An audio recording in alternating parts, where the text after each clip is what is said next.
Hi guys! So ngayon tignan po natin ano ipapakita sa love reading ng collective.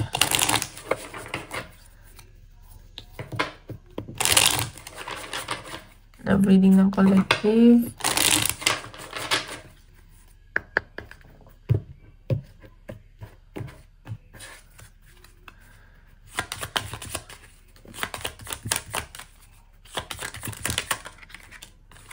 Okay, families. Sa nakikita ko dito yung iba, siguro pamilyado na kayo ng person mo, connected kayo, may nakita din akong pregnancy dito, and naiisip nyo na magpamilya, or nakikita nyo yung kakonect nyo is someone na parang potentially na pwedeng mabuo ng family with, or gusto nyo siya maging pamilya, ganun. Ayan, no, forgiveness. May nakikita ko dito may hingi sa'yo ng tawad, or ikaw yung hihingi ng tawad. Parang i-release na yung baggages, ganyan.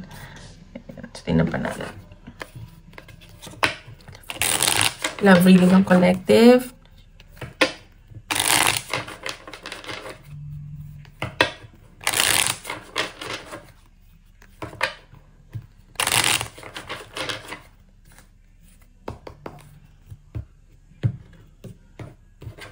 Guys, paalala lang po ha, hindi po lahat makaka-resonate, so take what resonate and leave what doesn't. And don't forget to hit like and subscribe para updated kayo sa videos ni upload ko. At kung gusto niyo mo private reading, message na lang ako sa Facebook or Instagram, nasa description box below, okay? Okay, so nakikita ko dito, siguro may pag-travel, medyo stress kayo ng person mo sa pera, and may batang involved, and magkalayo kayo siguro. May nakikita akong travel at communication. And yung isa sa inyo parang siguro walang peace of mind, nagmamatigas. And nakikita ko bagong connection lang to. Bago lang kayo. Pero nakikitaan nyo na as potentially pang long term, ganyan. And meron dito na may celebration ako nakikita. Baka mag-celebrate kayo, magkita kayo, ganyan. May mga celebration, may mga party siguro. And, tawag dito, may mga involved. Ingatan yung pera nyo, ganyan. So, tinan pa natin. Itago natin to. Love reading ng collective.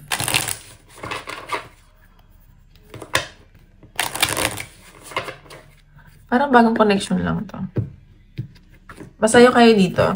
Masaya yung person nyo sa inyo, ganun.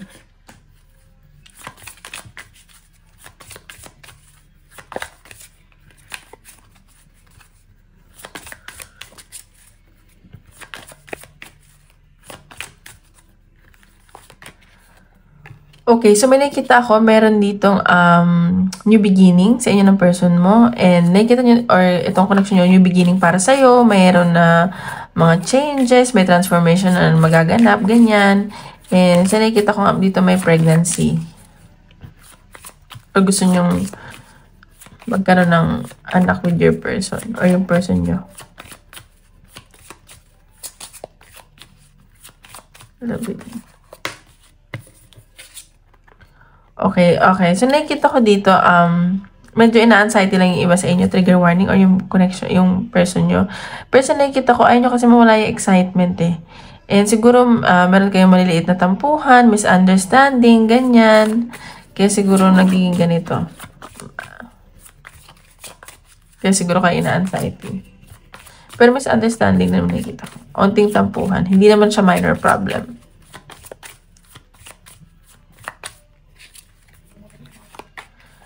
Okay, so sa nakikita ko, busy tong taong to, busy yung person mo or ikaw, focus siya sa kaperahan niya, and marami siyang ginagawa, siguro marami siyang sinusulat, ganyan, and nakikita ko din na parang hindi pa siya contented sa kung anong meron siya, gusto pa niyang mag-explore, ma-enhance yung mga ginagawa niya sa buhay niya, ganun. So, ayan, baka siguro, kaya siguro may tampuan kasi masyadong busy yung person mo. Pero sa nakikita ko naman, masaya ka dito, masaya siya, and baka makatanggap ka ng regalo, or ikaw yung magre-regalo sa kanya, ganyan. And sa nakikita ko, masaya kayo sa isa't isa. Yun yung na-feel ko at na-sense. Tinan pa natin.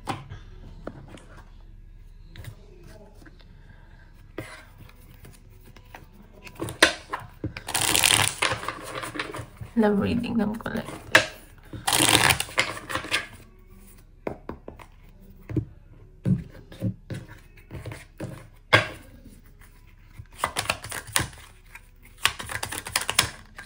O, see, ayan o. May magre-regalo nga. May makatanggap kayo ng regalo or may nakita din akong promotion siguro sa career ninyo. Ayan. So, magre-regalo kayo ng person mo, ganyan. Or may promotion sa trabaho nyo ng person mo. Okay, ayan o. Meron success, victory, may ma-achieve ka dito kayo ng person mo. Magiging masaya kayo para sa isa't isa, ganyan. So, chill lang naman yung energy. Meron lang siguro nagmamatigas, ganyan. Ayan. So, sa nakikita ko dito, marami nang nawala sa buhay nyo. At ayaw nyo mawala tong taong to. Parang kawalan siya sa inyo, ganun. At ayaw mo nang maramdaman ulit yun. May naalala ka lang someone from the past. So, nakikita ko dito, parang kumakalma muna kayo. Hindi nyo masyado minamadali mga bagay-bagay. Alam mo yun? Ayan, gusto nyo, kumakalma daw kayo. Ayan, so medyo marami lang schedule yung person mo or ikaw. So, ino-organize. May mga inaayos kayo, ganyan.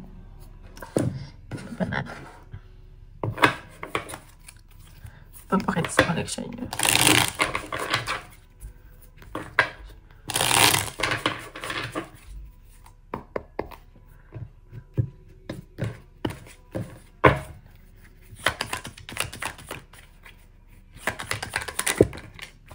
The world. So, ayan, may natapos talaga sa buhay nyo ng person mo from the past. Parang nakamove on na kayo from the past. Gusto nyo ng new beginning, ganun. Gusto nyo magsimula ulit. Ayan, no? May mga pinag-aaralan kayo dito. Siguro nagbabackread kayo. Or may mga, ayun nga, may parang sinusulat, ganyan. May naayos na papel. King of Pentacles. So, nakikita ko, itong person mo, gusto niya ng stability with you. And this is someone na very loyal, stable, at gusto niya maging stable sa finances. Medyo mabagal lang yung pagkilos niya kasi gusto niya sigurado siya. Oh my God, 2 of Cups. So, may partnership.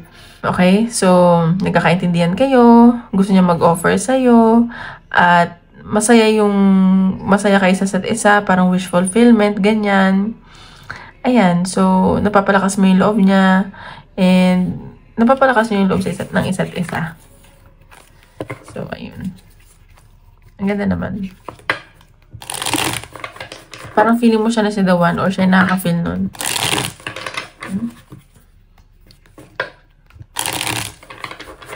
Nafe-feel at possible intention niya sa'yo.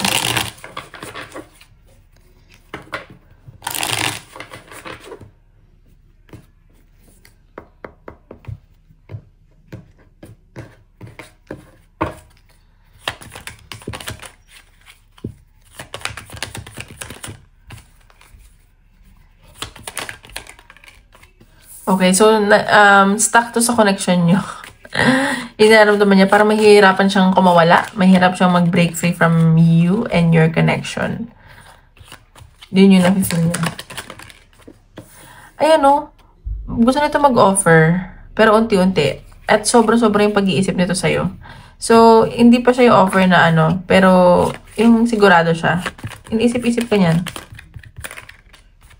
Ayan.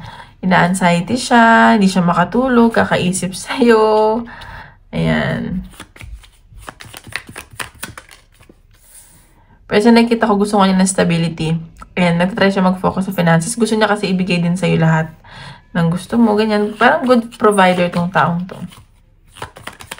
Mga gusto siyang bilhin for you. 2 of Wands, so nag-aantay siya or mag-aantay siya sa'yo. Magkalayo ba kayo? May nakadiling akong travel kanina, LDR. Oh, may celebration. So, baka nga ito na yung soulmate mo, ito na mapapangasawa mo. At yun din naman yung nakikita kung gusto niya mangyari. So, he or she is taking it slow lang. May celebration, no? Ayan. So, ayaw niyang manghinayang, ayaw niyang magsisi. May nafe-feel na to sa'yo. Ayan. So, baka lang hindi niya inaamin, pero may nararamdaman na siya sa'yo. Ganon yung nasa sense ko. Parang ando na siya. Gusto niya mag-offer. Ayan. So, may celebration. Baka gusto niya ikasal Wow.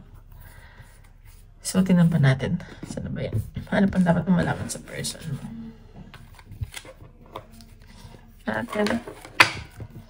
Dapat malaman sa person mo.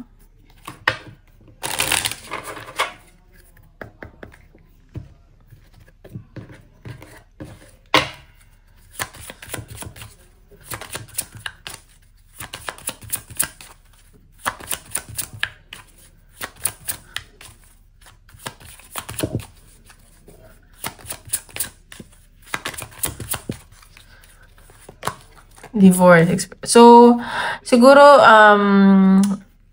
from the past, naka-experience siya ng sobrang sakit na breakfast. O baka mahilig sa yung person mo sa breakfast. So, naka-experience siya ng masakit na breakup, niloko siya, ganyan. And sa nakikita ko, tinatry niya na magsimula ulit, bigyan ng chance yung love, ganun. So, sa'yo niya nakita yun na potentially, ano ka, okay, ganun. Ano pa natin? Parang gusto niya sa'yo sumugal ulit, ganun. Moving. So, ayan. So, gusto niya din siguro mag-move in with you. Parang, gusto niya na umalis sa kanila. Ayan, no, parang gusto ka na niya makasama. Gusto niya nang magsama kayong dalawa. And iniisto ka nito palagi. Ayan. So, baka deal Miss Earth sign, Taurus, Virgo, Capricorn. And nagle-let go na to from the past. Gusto niya ng new beginning talaga. Wow, sana all. Sana all. Tignan natin.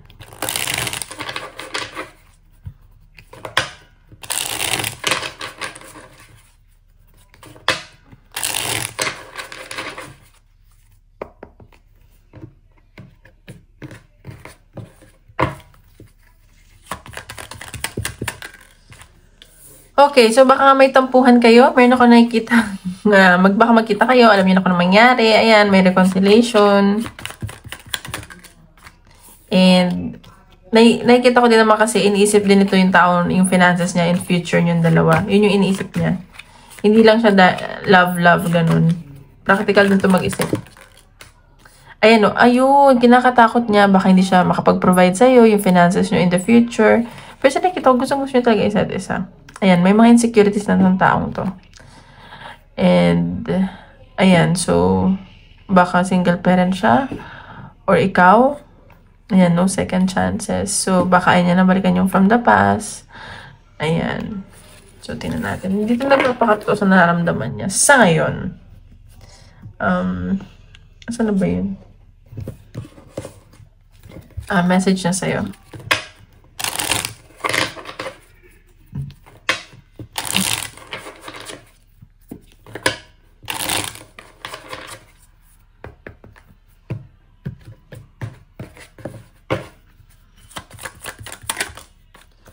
I couldn't let you get close to me. So, ayaw niya siguro masyadong maging close sa ngayon kasi takot siya masaktan. Pero hindi ka na matitiis. I am grateful for the spiritual lesson. So, ayan. So, natulungan mo siya spiritually.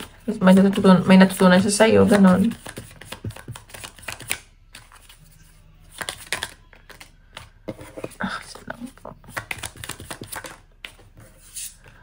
I know I was a distraction from your pain. So, sinasabi din, alam din niya na nakatulong siya sa healing, pag-heal mo. Sa mga sakit na naramdaman mo sa buhay. So, tingnan natin, ano ang possible outcome.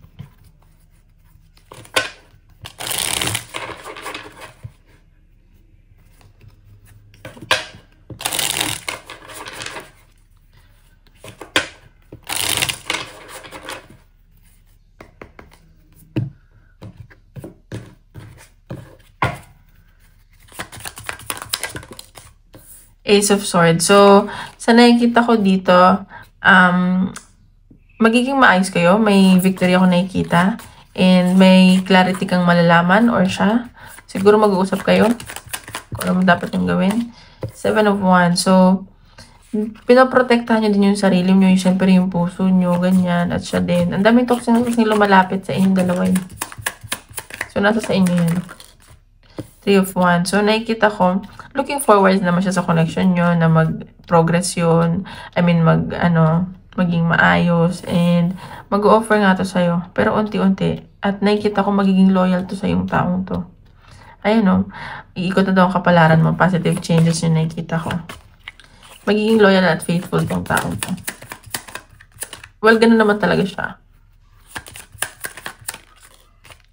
See? Oh my God. The lover. So, mamahalin niyo isa't isa and twin flames kayo at magiging balance yung connection nyo. Kasi parang nagkakaintindihan kayo.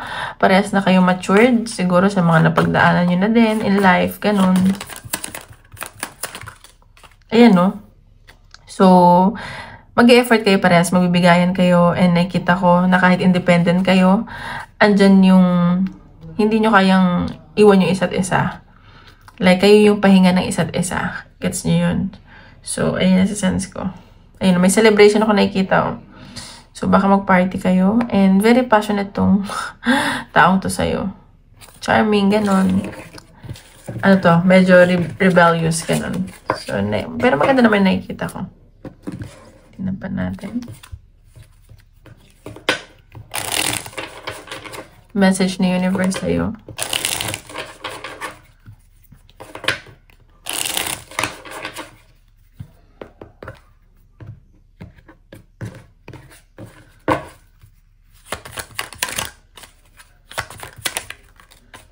Your spirits and guides are helping manifest your desire. So, huwag ka daw mag-alala kasi tinutulungan ka naman ni universe, ni spirit, ng guides mo, matupad yung mga gusto mo talaga sa buhay. Tapos, kung may question ka, no to your question. Wala ka naman sagot. Ay, wala ka naman tanong. Message ni universe.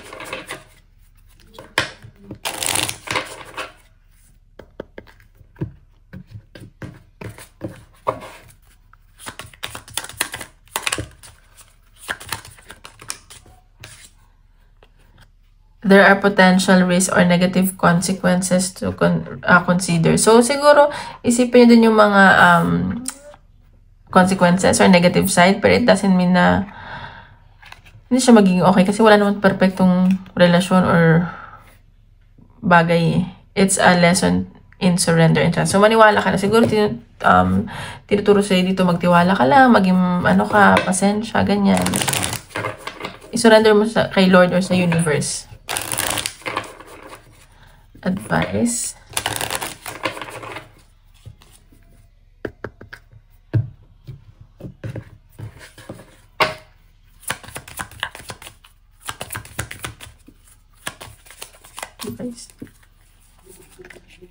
Let them go. So, ayan, kailangan mo na daw i-release yung mga taong or mga bagay na nakasakit sa'yo from the past. Yung hindi nakakatulong sa health mo, lalo na sa mental health mo.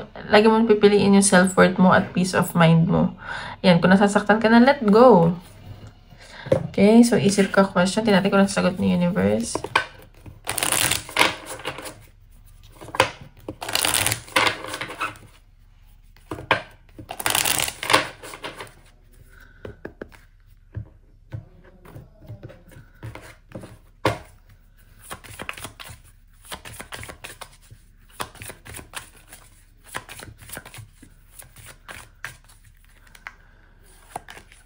It's up to you. So, nasa sa'yo daw yung desisyon.